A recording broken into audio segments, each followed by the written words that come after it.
Hi, I'm Carolina, and in this video, I'll show you how to make your own binding post portfolio. Please note this tutorial is based on a few different online sources, and you can find all of them in the video description below. The first step is to pre-plan your portfolio measurements. Start by writing down the following measurements. You'll need to do this before you go shopping for materials, so you know exactly how much fabric and bookboard you will need.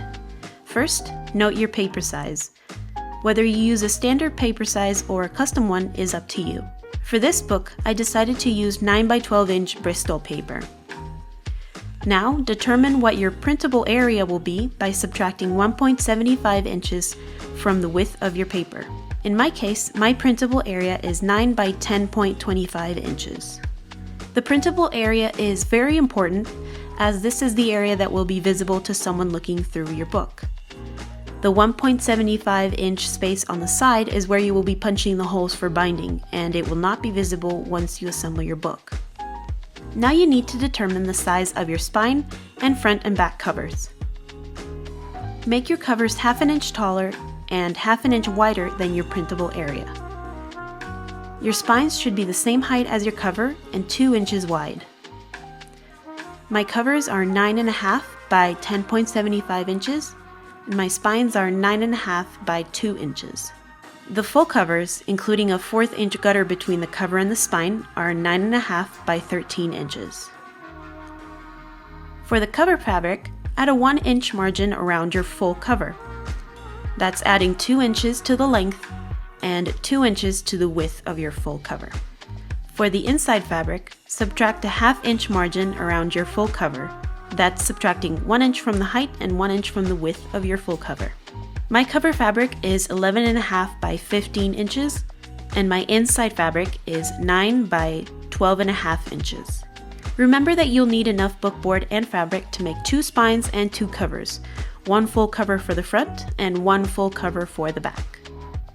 Now let's look at the materials and tools you will need for this project. You will need bookboard at least 2 millimeters thick. I used a very thick artboard from Canson that I found at Michael's. 2 to 3 binding posts. 2 is enough for a horizontal book and 3 might be better for a vertical one. Bookcloth. If you use a cotton print fabric like me, you will also need heat and bond tissue paper and a flat iron to turn it into bookcloth. A bone folder, tacky glue, a screw punch, a metal ruler, a utility blade, a brush, scissors, a cutting mat, a pencil, a container for glue, binder clips, and a few heavy books.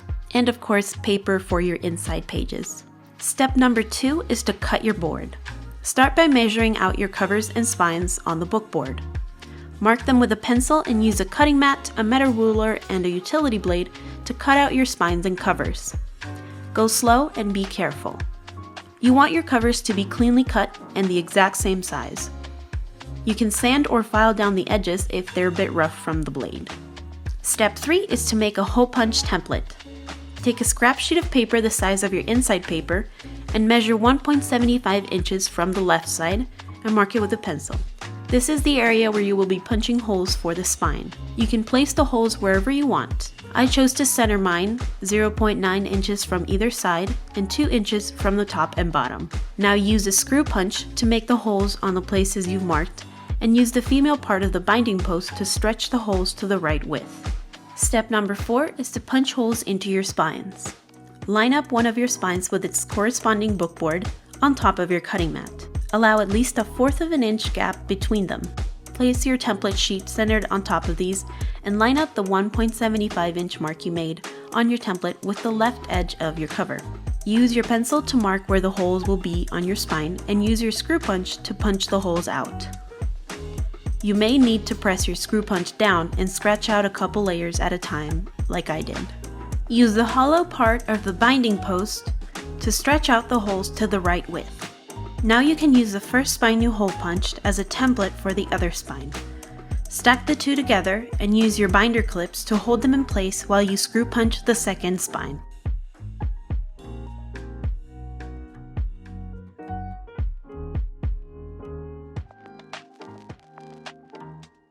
Step 5 is to prep, measure, and cut your bookcloth.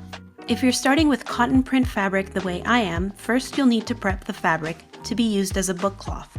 Make sure you wash and iron your cotton fabric beforehand to get rid of any wrinkles. Then start by marking your cover and inside fabric measurements onto the back of your fabric. Follow the instructions on the heat and bond packaging to transfer the glue onto the fabric. Next, cut out tissue paper the same size as your cover and inside fabric and iron it out onto the back of the fabric. The heat from the iron will melt the heat and bond glue, and the tissue paper will be permanently stuck to your fabric. Now you can carefully cut your book cloth to use for your portfolio. Lay your spines and their corresponding book boards next to each other on the back of your book cloth. Allow a 1-inch margin around these with a 1/4 of an inch gutter between the spine and the cover. Make sure you outline the entire spine and cover so you know exactly where they need to be glued down. Step 6 is to glue the book boards to the book cloth.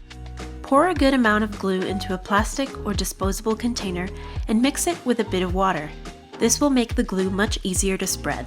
Remember to do your covers one at a time to avoid any mistakes, and have a wet paper towel handy in case you do get glue on something important. Use your brush to apply an even coat of glue to your book cloth and carefully place the spine down into its marked area. Apply glue to the cover area in the same way and place the book board down in its marked area.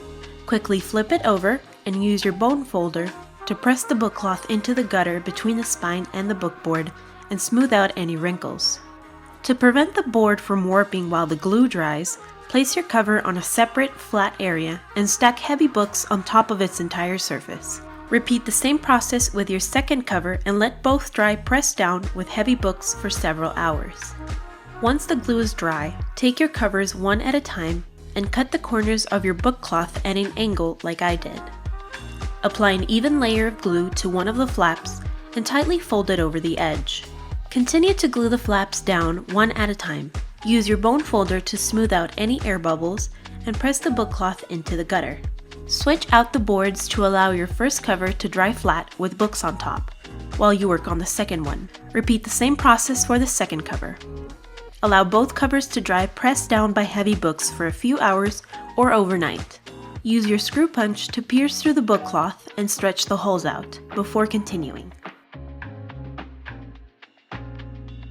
Apply an even layer of glue to the inside of your cover and carefully place the inside book cloth centered over the cover. Use your bone folder to press the cloth into the gutter and smooth out any air bubbles. Use a wet paper towel to wipe away any excess glue. Again, place heavy books over your covers and allow them to dry for several hours or overnight. Then use your screw punch to pierce through the inside cloth and stretch the holes out as needed.